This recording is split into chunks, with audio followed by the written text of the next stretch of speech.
Oh my gosh, it's so amazing to see everybody out here today.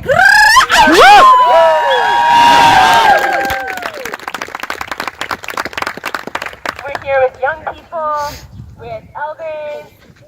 We're here all as a community together to see what we can do as individuals and as a nation and as a world to stop the climate crisis. So today what we're going to do is break into groups based on what kind of solutions you can see yourself getting involved with. So I'm going to call out the names of the different groups and then just run right over to whatever group you're interested in learning more about, whatever group you would want to be involved with. So over here we have local food.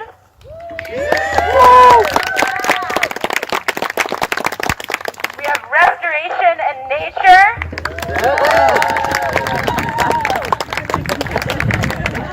We have transportation.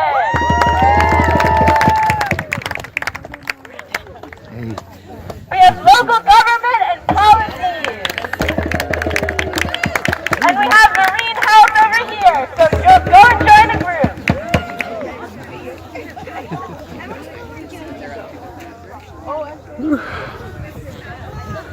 I tried to not be flagged, but I got flagged anyway.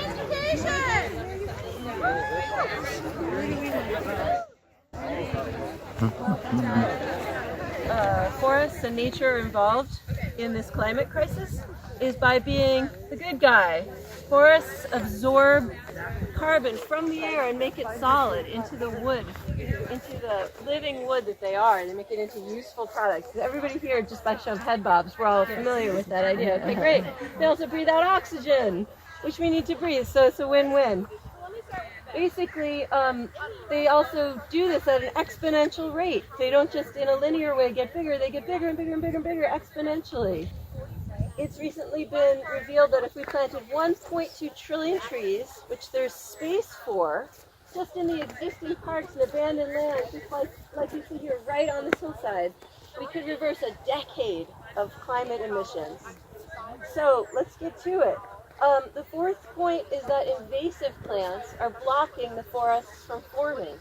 So we may think, well, what's the point in removing the weeds? But those small plants are blocking our huge trees from forming. For example, right? Thank you, Helen. Yeah, Scotch broom.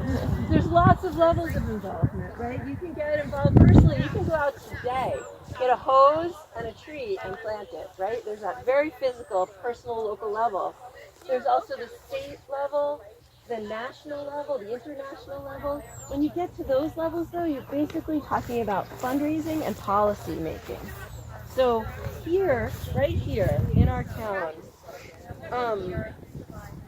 we've got at least 3 organizations that deal with these project-based solutions. Northwest Watershed Institute, happy to hand you my cards. All students can contact me to get involved. Jefferson Land Trust does land preservation. Does anybody hear from Jefferson Land Trust? Great. Not officially, but Members and founders, and so they get involved in preservation and taking care of the lands that we preserve. And then North Olympic Salmon Coalition does a lot of tree planting for salmon. So kind of our 3 approaches: 1, conserve existing forests; 2, expand natural areas. Peter Bales, where are you? He's running around taking pictures. He just scored $6.3 million for 900 acres. All day. So if you want to get involved behind the scenes and figure out how to turn those bigger gears, get in touch with us.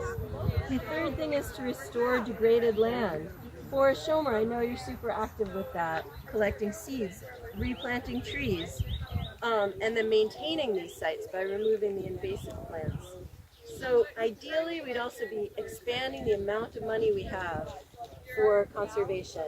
That's really all I want to say. I have a whole list of opportunities for you guys today, but I really want to hear from you what you would like to do. What are your ideas? Does anybody feel like they want to share those? Question. Yeah, or questions. So, okay. So, like I was wondering how do we get a hold of land that we can restore? Like, oh, and where is that land? And if it's privately owned, how do we contact people? Right. How does that work? Definitely say to go through those 3 organizations, through 2 organizations, Northwest Watershed Institute and Jefferson Land Trust. Just that is exactly what they do. They contact the landowners, whether they be private or state, and they make projects happen that they want to involve people in. Even if you're just doing desk work for them, it's helpful, you know? And what other questions before I give you some local opportunities? Okay, so some local opportunities. I used to run, or have been running a program called Youth Environmental Stewards. Jeanette is in it. Who else is here from that program? Jen and Holly. So you guys are all successfully moving through that program. I'm taking 1 year off to reconfigure the program. If anybody, including existing students and adults, would let, and Helen's been involved as a volunteer, taking people out into nature. I want to form a task force to reinvent that program for youth. And in the interim, I want to have an youth environmental outing group led by students. So if people are interested in that, please take my card, and that way we can be a little bit more organized in how we get involved, and you won't be having to well, you will have to be doing all the coordination yourself, but you'll be doing it with others. If you don't want to work exactly locally in town, there's also Washington State Parks has paid positions for people to take care of land. National parks, Student Conservation Corps, AmeriCorps, Trail Crew, Plant for the Planet, and One Tree Planted all have ways of getting involved. And I would really like to hear other voices though. Well, when I was at the Global Earth Repair Conference, there was this guy John Liu who was talking about these ecosystem restoration camps, which is just basically we can get a lot of people around the world to start doing the hands-on working, planting trees, rehydrating places. It's really possible to that's a very viable solution for a lot of the problems we created. So, yeah. I was going to say, this summer, the last week of June, with the Port Townsend Friends meeting, we're leading a camp called The Trees in You for younger kids, but I would really welcome any high schoolers who want to come be counselors or help out with the camp. And our idea about it is really to try to through art and self-expression, connect with nature and figure out our intimate relationship with trees, with the idea that if we're really connected on a deep level, we're going to protect the trees, we're going to want to plant more, we're going to be conscious of the ecosystems around us. So it's kind of looking at nature and art combined. So if you're interested in that, I have some flyers so you can see them. I have one word to say about that. So if you want to take an art approach or a morals approach, that is beautiful, that's totally valid. I believe that we should use our natural talents and inclinations to help the natural world. If you are someone who likes thinking about business or systems or engineering or mobilizing people or organizing, just use that, just really tap that and go with that. And my cards are going around, and honestly, if any of you want to do an independent study with me or with anyone in the community, I can help introduce you to them. And I'm happy to listen to what you're truly interested in. So hit me up. It's really important to have these things, to educate people in the school systems about climate change and about how we can restore our earth. And I think it needs to be built in from the very beginning. So if people have those skill sets in managing the bureaucracy of the school system, then that'd be great. Helen, I'm going to put you on the spot and ask you, because I really just value your mentoring. What are your thoughts today? Well, I think that you can only save what you love. And if you don't have the chance to go out and enjoy the mountains that we live nearby and the ocean and the parks that are right here, how can we actually get motivated to preserve that? So I'm passionate about getting out there and experiencing it so that we can save what we love. Hope. I have a question. I did see on social media briefly, there is some event happening this weekend, I believe. There's one today at 4 o'clock at Thin River in Seneca. No, this was at about the youth and climate change. Oh, there's also, it's a roundtable discussion. Yeah, maybe you should say, you should say what the 4 o'clock thing is, and then I can say what's happening at QUF. They're going to have a discussion, I heard. Well, it's very interactive. Yes. It's an interactive theater performance at Thin River today at 4 o'clock, presented by Poetic Justice Theater and the Mandala Center. And it's a way of stepping into a situation and trying on solutions for size. So it's kind of a dress rehearsal for life and stepping into something that seems really stuck and looking at it as an active player rather than sort of as a passive observer. So it's kind of an interesting exercise to jump in there and not have any strings attached to it and try on a different solution. So this one is actually more about reflecting your stories back to you. But a lot of times in the Poetic Theater Ensemble does things exactly what you're saying, which is called forum. And the last one, and then so we're kind of doing an emotional processing of climate change and taking people's stories and how it's really physically affecting us.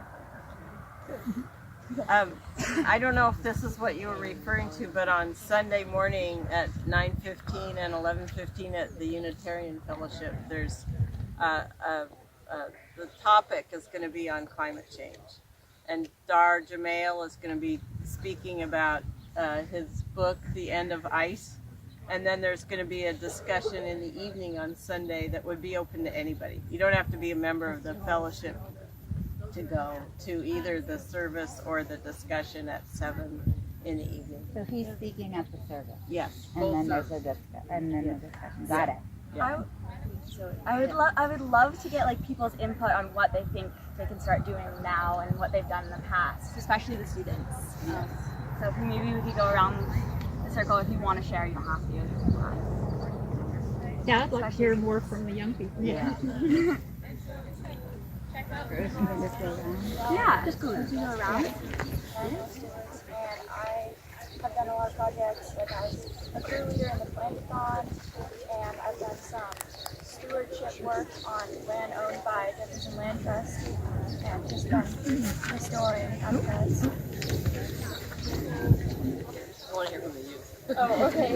Well, I've kind of done similar to you, little things. Like I have taken some years to drawing the road, and I momentarily kind of repot, and I'll plant it somewhere else so it'll work better. I have a little garden that I grow and stuff like that. Awesome. Don't belittle your actions. Yeah, they're wonderful. Well, I just finished up the YES program also, and I feel like it has given me a lot of ideas of next things to do. We did a lot of restoration and work both on the forest and the beaches, and I feel like now it's really inspired me to do more work. And I think you should get a medal for the holly. Yeah, we worked together. I want to get more into, I feel like the most recent thing I've done was probably like a beach cleanup, but I love doing those, especially because I live so close to the We're beach, gonna so gather it's back really up. Hang on, let's hear it just from you. well, I've done a couple small things, like No, they're not small. it helps planting trees a lot, and I would like to learn more about it because I think it's really interesting, and I would like to see something. Alright, gather up everybody, gather up. I know you've got good ideas brewing. We can say thank you so much for welcoming the adults to your place, your land here. So thank you for the invitation. Yeah. And to all the youth who are here, thank you for stepping up, for having a voice, for helping lead the way. We are listening, and we are here, and we're standing with you. We're all in the leaky canoe together, as I heard a wise elder say recently. So Lawrence Cole, a local elder activist, he lives at the Port Townsend Eco Village. He's a songwriter and leader, and he's got this really cool song, and this one part of the song, which is really cool, that I thought we could sing for just a few minutes, and it goes like this. It goes, we can do this. We will rise. We can do this. We will rise. We can do this. Sorry, the flag got that. We will rise. We can do this. We will rise. We can do this. We will rise. So, what brought you guys out here today? Why do you feel like this is important? Oh, got it. I'd like to be alive in 70 years. I'd like to have an earth to live on. That's kind of important. What about you? Well, definitely just because it's going to get really bad, like, quickly in the way we're going. It's, for us and the next generation, it's really important to make it better so they can experience things that we get to in the last generation. Where did you guys find out about some of this stuff? What's your inspirations? Teachers or video? Our friends are kind of who. Awesome. In the Youth Environmental Stewards program, and I found a lot of opportunities to do that. You guys are shying away from the camera. That's okay. I caught these two. Well, thank you very much. I appreciate you being here. We all appreciate you being here. Thanks for letting us be here.